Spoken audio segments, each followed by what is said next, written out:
حضرت ابو بکر صدیق کی شخصیت کو جس پہلو سے بھی دیکھا جائے وہ پہلو ہی خوبصورت ہے۔ جب حضرت ابو بکر صدیق رضی اللہ تعالیٰ عنہ خلیفہ بنے نا،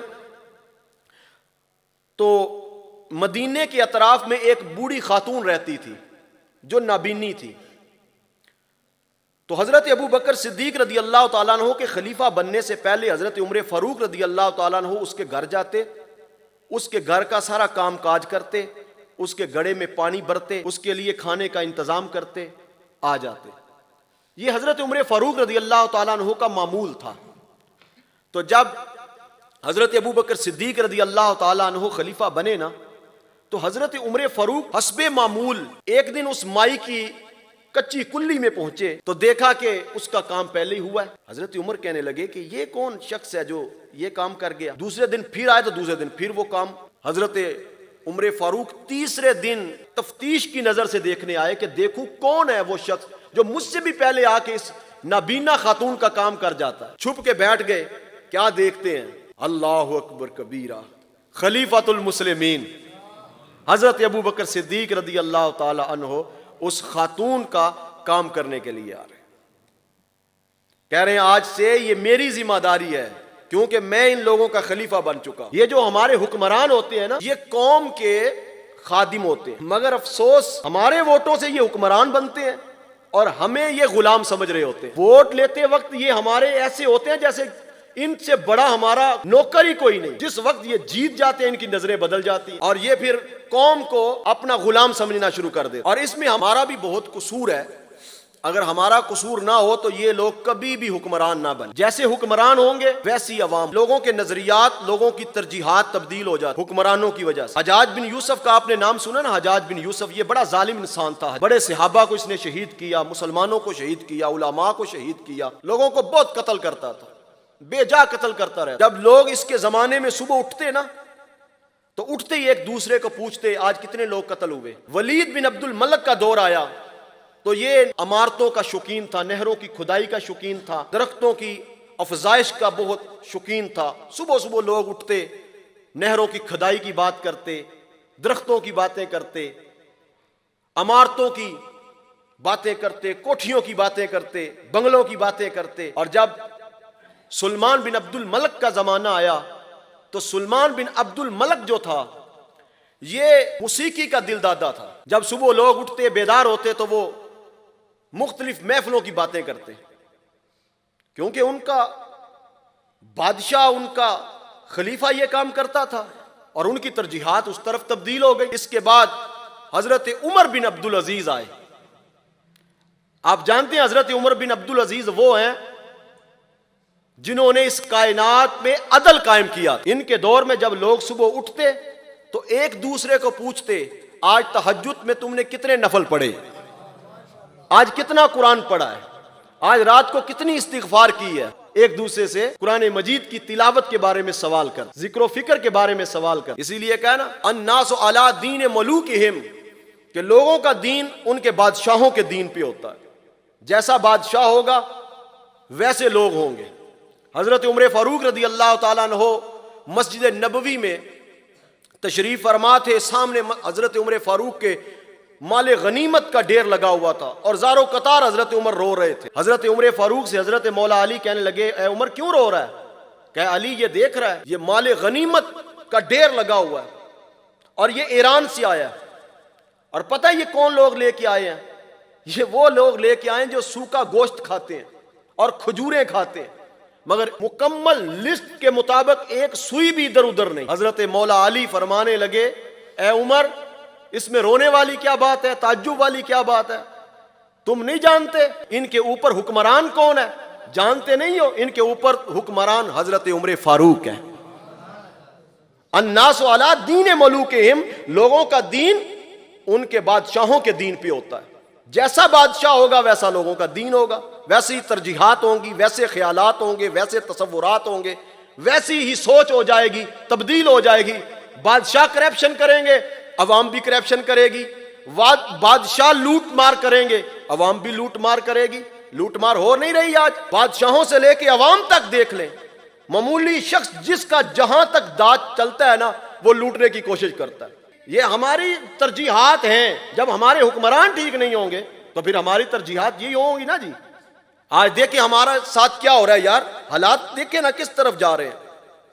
پاکستان تباہی کے دانے پہ کھڑا ہوا ہے, ڈیفالٹ ہو رہا ہے پاکستان, مہنگائی عروج پہ جا رہی ہے, غریب طبقہ پس رہا ہے. بازاروں میں جا کے دیکھیں لمبی لمبی لائنیں لگی ہوئی ہیں آٹے کے حصول کے لیے. تھوڑے ہی دن پہلے ایک بوڑھا باپ آٹا لیتا ہوا بچوں کے لیے مر گیا. میرے ملک کا یہ حال کنہوں نے کیا؟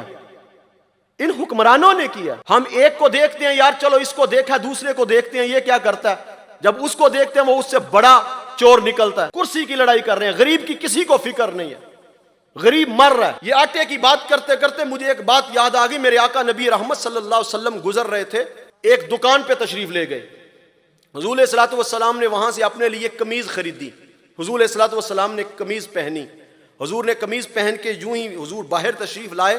ایک انصاری آدمی حضور کو ملا, عرض کی یا رسول اللہ صلی اللہ علیہ وسلم مجھے قمیض پہنائیں. حضور کے پاس اور کوئی قمیض نہیں تھی. میرے آقا نبی رحمت صلی اللہ علیہ وسلم نے وہی قمیض اتاری, اس انصاری شخص کو پہنا دی. حضور علیہ الصلوۃ والسلام دوبارہ اس دکان پہ گئے. 4 درہم میں حضور علیہ الصلوۃ والسلام نے دوبارہ قمیض خریدی. حضور نے زیب تن فرمائی.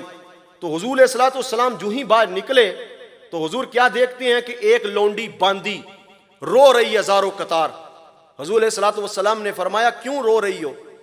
عرض کی یا رسول اللہ میں اپنے گھر سے آٹا لینے کے لیے آئی تھی تو میرے پاس 2 درہم تھے تو وہ گم ہو گئے, ضائع ہو گئے, تو میں اب آٹا لے کے جاؤں گی تو مجھے سزا ملے گی. میرے آقا نبی رحمت صلی اللہ علیہ وسلم کے پاس 2 درہم تھے. حضور علیہ الصلوۃ والسلام نے نکالے, وہ 2 درہم اس لونڈی کو عطا فرما دیا. اس لونڈی کو عطا فرمایا اور فرمایا جاؤ گھر آٹا لے کے چلی جاؤ. حضور علیہ الصلوۃ والسلام جانے لگے تو وہ پھر رو رہی تھی. حضور نے فرمایا اب کیوں رو رہی ہے؟ عرض کی یا رسول اللہ صلی اللہ علیہ وسلم اس خوف سے رو رہی ہوں کہ لیٹ جاؤں گی تو میرے گھر والے مجھے ماریں گے. میرے آقا نبی رحمت صلی اللہ علیہ وسلم نے فرمایا چل میں تیرے ساتھ چلتا ہوں. حضور علیہ الصلوۃ والسلام ساتھ چلے. حضور علیہ الصلوۃ والسلام نے جا کے کہا السلام علیکم. گھر والوں نے سن لیا اور آواز کو پہچان بھی لیا, خاموش رہے. آہستہ سے کہنے لگے وعلیکم السلام. حضور علیہ الصلوۃ والسلام نے پھر کہا السلام علیکم. انہوں نے سن لیا مگر آہستہ سے کہا وعلیکم السلام. حضور نے پھر تیسری بار کہا السلام علیکم. انہوں نے کہا وعلیکم السلام. حضور جانے لگے تو وہ بھاگتے ہوئے باہر آئے. حضور نے فرمایا میں نے تو 3 مرتبہ السلام علیکم کہا, تم نے جواب نہ دیا, اب میں جانے لگا تھا. کہا حضور ہم نے سن لیا تھا, ہم آہستہ سے جواب بھی دے رہے تھے مگر ہم چاہ رہے تھے آپ بار بار ہم پہ سلام بھیجیں, آپ بار بار ہم پہ سلامتی بھیجیں تاکہ ہمارے لیے یہ سلامتی برکات کا ذریعہ بن جائے. حضور نے فرمایا سنو میں تمہارے پاس اس لونڈی کی سفارش لے کے آیا ہوں. یار وہ نبی جس کے انتظار میں نبی کھڑے ہوں, وہ نبی جو زمین سے عرش معلی تک کا سفر طے کرے, وہ نبی جس کو رب کہے اے سونے محبوب تیرے لیے کائنات بنی ہے, اگر تو نہ ہوتا تو یہ کائنات مارز وجود میں نہ آتی. وہ آج غریبوں کا غمخوار بن کے آنے والا نبی دیکھو کیسے غریبوں, بیواؤں, مسکینوں, لاچاروں, بے سہاروں کی مدد کر رہا. پھر اس کے ماننے والے اور اس کے خلفاء نے کیسے غریبوں کی مدد کی, یتیموں کی, بیواؤں کی, مسکینوں کی, لاچاروں کی مدد کی. حضرت عمر کا وہ واقعہ کسی سے مخفی تو نہیں, پوشیدہ تو نہیں, کہ حضرت عمر گزر رہے تھے کہ راستے میں ایک جگہ ایک چولہے میں آگ جلتی ہوئی دیکھی. اپنے غلام کو پوچھا یہ ٹھٹھرتی رات میں کون ہے جو آگ جلا کے بیٹھا ہے, چل پتہ کریں. جب قریب گئے تو ایک خاتون اپنے بچوں کو لے کے آگ جلا کے بیٹھی ہوئی ہے. حضرت عمر نے کہا اے خاتون اجازت ہے میں تیرے قریب آ سکتا ہوں؟ کہا اگر خیر سے آنا چاہتے ہو تو آ جاؤ, اگر خیر سے خالی ہے تیرا میرے پاس آنا تو پھر میں اجازت نہیں دیتی. حضرت عمر نے کہا ہاں میں تیری خیریت دریافت کرنا چاہتا ہوں کہ آدھی رات کو کیوں آگ جلا کے بیٹھی ہے. کہا مسافر ہوں, پریشان حال ہوں, اور یہ میرے بچے ہیں بھوک سے بلک رہے ہیں, ان کے لیے میں ہنڈیا رکھ کے چولہے کے اوپر بیٹھی ہوں. حضرت عمر پوچھتے ہیں کہ ہنڈیا میں کیا پکا رہی ہو؟ کہا کچھ بھی نہیں, بچوں کو دلاسا دے رہی ہوں. نیچے آگ ہے، اوپر پانی ہے، اور اس کے اندر چھوٹے چھوٹے پتھر رکھے ہیں، بچوں کو دلاسا دے رہی ہوں کہ کسی طریقے سے میرے بچے سو جائیں۔ حضرت عمر رضی اللہ تعالیٰ عنہ کہتے ہیں اے خاتون ٹھہر جا، میں ابھی آتا ہوں۔ اپنے غلام کو ساتھ لیتے ہیں، بیت المال سے خرد و نوش کی کچھ اشیاء پکڑتے ہیں، اپنے کندھے پہ رکھتے ہیں اور چلنے لگتے ہیں۔ تو غلام کہتا ہے حضرت مہربانی فرمائیں مجھے دیں، میں اپنے کندھوں پہ اٹھا دیتا ہوں۔ حضرت عمر کہتے ہیں اسلم، اس کا نام اسلم تھا، فرمایا اے اسلم، اے میرے غلام یہ بوجھ مجھے ہی اٹھانے دے۔ کہا نہیں حضرت مجھے دے، میں بوجھ اٹھاتا ہوں۔ کہا نہیں مجھے بوجھ اٹھانے دے۔ غلام کہتا ہے میں نے 3 بار حضرت عمر سے اصرار کیا، حضرت عمر فاروق رضی اللہ تعالیٰ عنہ مانے نہیں۔ میرے بار بار اصرار کرنے پر حضرت عمر رضی اللہ تعالیٰ عنہ مجھے فرمانے لگے او بھائی آج تو میرا بوجھ اٹھا لے گا، بتا کل قیامت کو میرا بوجھ کون اٹھائے گا۔ حضرت عمر فاروق سامان لے کے جاتے ہیں اور جا کے آٹا بناتے ہیں، سالن بناتے ہیں۔ جناب اسلم کہتے ہیں حضرت عمر کی گنی داڑھی تھی، جب لکڑیوں کو آگ لگا رہے تھے تو حضرت عمر جھک جھک کے پھونکے مار رہے تھے، اور کہتے ہیں میں نے داڑھی سے خود دھوئیں کو نکلتے ہوئے دیکھا۔ کھانا پک جاتا ہے، حضرت عمر کہتے ہیں ان بچوں کو کھلاؤ، بچے کھانا شروع کر دیتے ہیں۔ ایک سائڈ پہ جا کے حضرت عمر خاموشی کے ساتھ کھڑے ہو جاتے ہیں۔ غلام کہتا ہے میں حضرت عمر فاروق رضی اللہ تعالیٰ عنہ کو بلاتا ہوں، حضرت عمر بولتے ہی نہیں۔ کہتے ہیں جس وقت وہ بچے کھانا کھا لیتے ہیں پھر وہ اچھلتے کودتے ہیں، پھر وہ سو جاتے ہیں۔